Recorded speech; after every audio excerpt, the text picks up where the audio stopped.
All right, we are live and just having a serious conversation about some serious stuff today. How are you doing today, Wendy? Amazing. Always. Awesome. That is awesome. Yeah, you are pretty much amazing. I'm doing pretty flipping awesome myself today. You are Fired high up. energy today. I'm fired up. I'm feeling feisty. I'm not going to lie. And I have had zero caffeine today. Uh, But I'm just like, I'm ready to go run a marathon or something. But, I shared a couple posts, and this is what we're going to talk about today. So everybody knows about cryptocurrency and digital currency and Bitcoin and Ethereum, and all these others, Dogecoins and stuff like that. But one of the things I posted about, and you actually sent me another article today or a piece today on Instagram or something like that in regards to CBDC. Okay. And it has nothing to do with CBD oil. So that's not what we're talking about today, but it's about central bank digital currency. Okay. And how it's literally going to take over. And, you need to be aware of what's going on. And more importantly, how it's going to impact you. So if you've got some conspiracy theorists out there that tell them to get on here real quick. Or if you're just curious about the digital currency and how it's going to impact you in the future, obviously you want to hang out. Because it's not really a theory. It's not a theory. It's becoming reality. So let's go ahead and I'm going to hit my little logo thing here. Reach out to them, get them on here. We're going to get started in just a minute.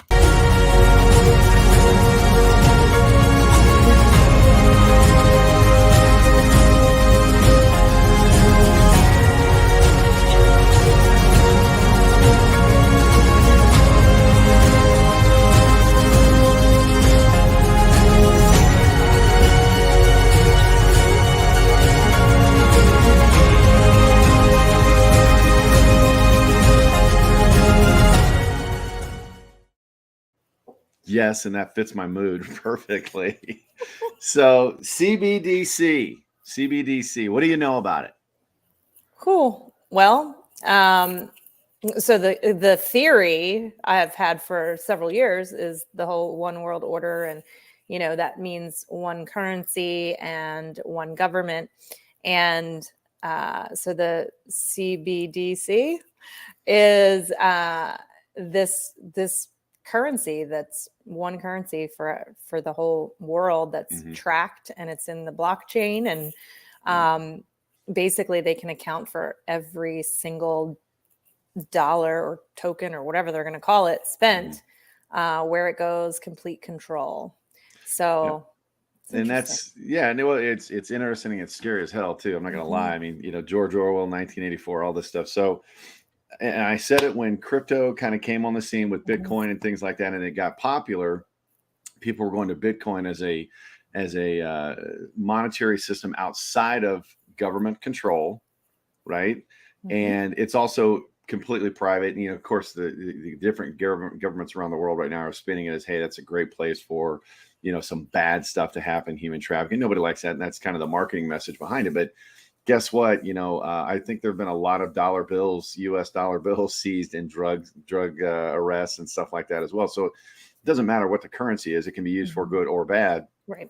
The thing is, the blockchain and crypto with regards to Bitcoin and all that was outside of government control. And I mentioned this to a friend of mine a few years back. I'm like, that is not going to last for long. There's no way.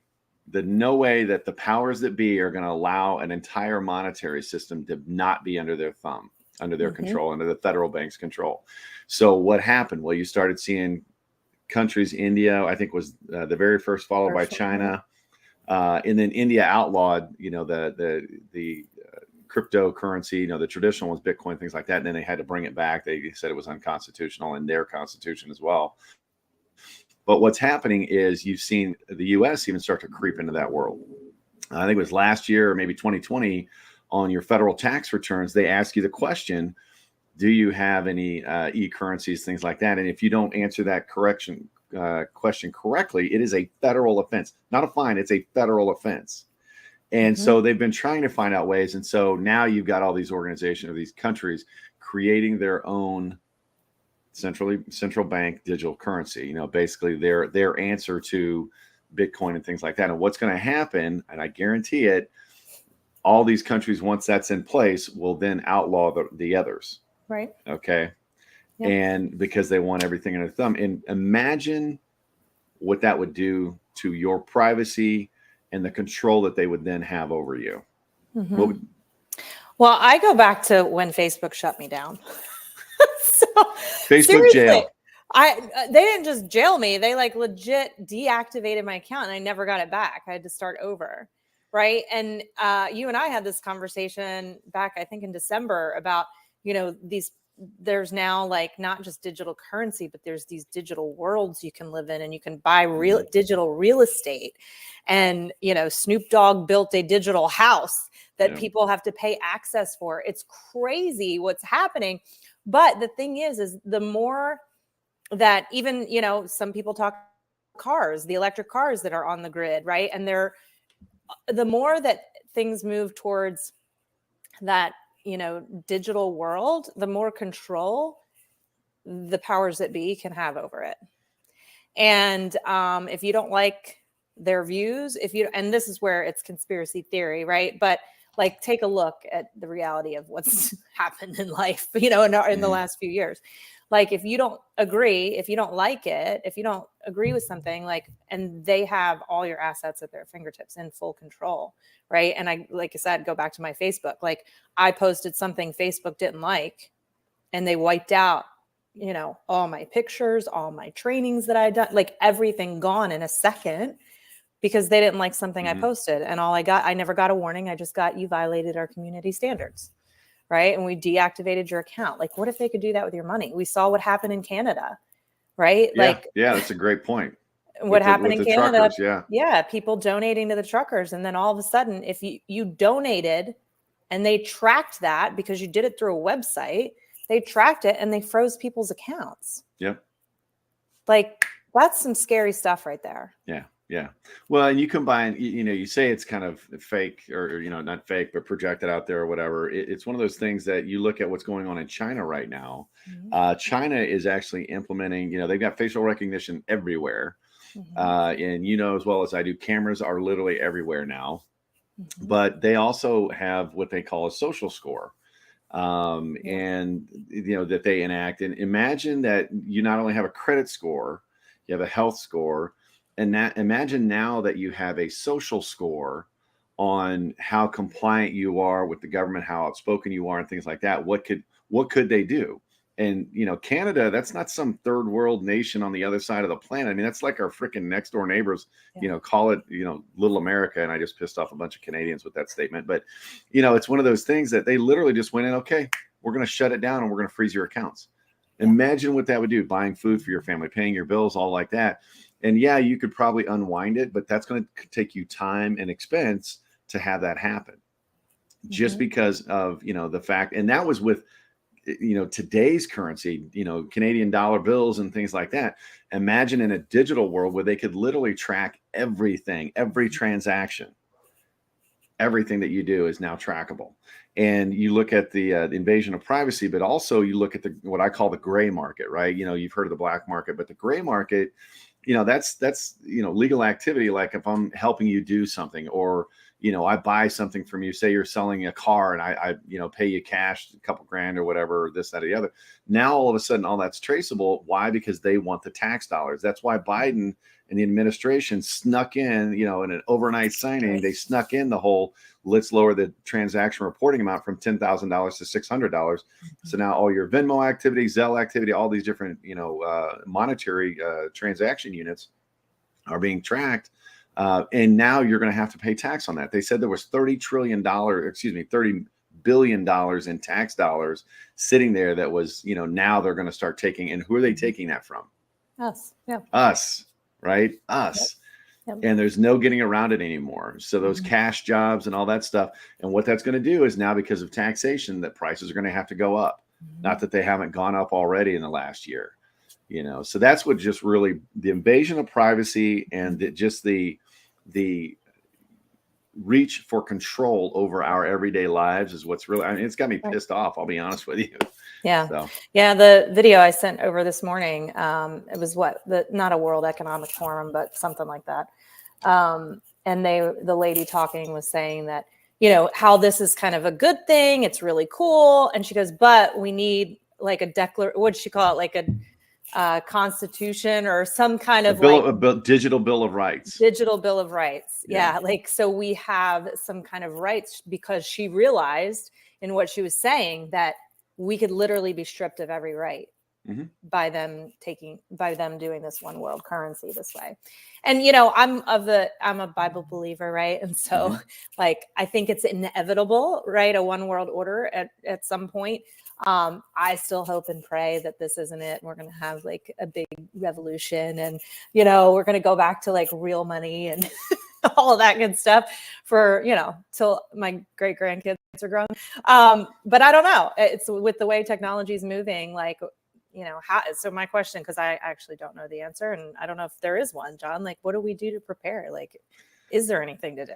Well, you know, obviously the less dependent you are on the government, the less dependent you are on banking and things like that. So that goes back to some of the stuff that we talk about. And it was the World Government Organization, World Government Forum. And before I jump to your answer, you know, there's a movement out there called the Great Reset. Okay. And I've brought it up to several people and they're like, what the hell are you talking about? And it's in writing on the Economic Forum. Okay. So go out to find me on Instagram, and there's a link to an article about the Great Reset. But you can Google the Great Reset or the Great Economic Reset. It'll pop up. It's not hidden. It's hidden in plain sight, talking about resetting the world's economy. Okay. Getting rid of currency, in the globalization movement, taking it to the next level, not only with trade, but economically and everything, where there's literally a one world government. And I know I'm starting to sound, you know, major conspiracy theory, but this has all been mapped out. It's all in motion. It's happening. It's happening. And this whole George Bush talked about it when I was a kid, a one world order, right? Like, yeah. And you know, the funny thing is, on that video that you sent me from the World Government's meeting, World Government Summit, she wasn't even calling it a new world order. She just called it a world order. And so now I'm like, okay, so this is so in plain sight that it's not even the new world order conspiracy thing. It's governments talking about the world order and the future and how it's going to play out and what's actually occurring. And it's in place today in certain parts of the world, and it's going to impact you. Mark my words. So how do you minimize the impact? Well, obviously, you know, you don't have to run off into the woods and go off grid in a tent and go live in the Appalachians or anything like that. But you want to minimize your footprint, right? Think of it like, you know, the whole green movement or whatever. Minimize your footprint there. Minimize your footprint in the economic world, right? So what do I mean by that? Minimize your debt. Okay, don't use a lot of debt. Don't depend on a lot of debt. Okay, focus back on, you know, kind of, hey, I'm gonna pay and carry cash reserves, things like that, you know, your emergency fund and whatnot. The other thing is become a little more independent on society as a whole. I'm not talking about, hey, let's go back and, you know, live like they did in the 1800s, but there are things you can do. And I have mentioned this to a few friends too. You know, number one, we talk about the food supply system and what's going on. And then we also talk about what's actually going into the food, Monsanto, stuff like that. Go back to gardening. I mean, you know, what a great way to control your food source, which obviously what's number one is shelter. Number two is water. Number three is food, and then clothing, you know, so it's one of those things that those are your core resources, but minimizing your dependent, and then also stacking cash. You know, it's one of those things. And what I mean by cash is building reserves, not just cash, the dollar bill, but building assets. Okay. Because what's going to happen, and if you want a good vision of what I think is going to happen, and this is for the baby boomers too, because baby boomers are like, what are you talking about? Snoop Dogg has a virtual house. What is that? Right. You know, watch the movie Ready Player One. Watch the movie Ready Player One, and that's where we're going. Okay. And I know that sounds super conspiracy, but mark my words, that's where we're headed. And it's going to be, you know, the haves and have-nots. And so while everything's still kind of, I don't want to call it the Wild West, but while everything's still available to you, go out and make some stuff happen. Don't wait.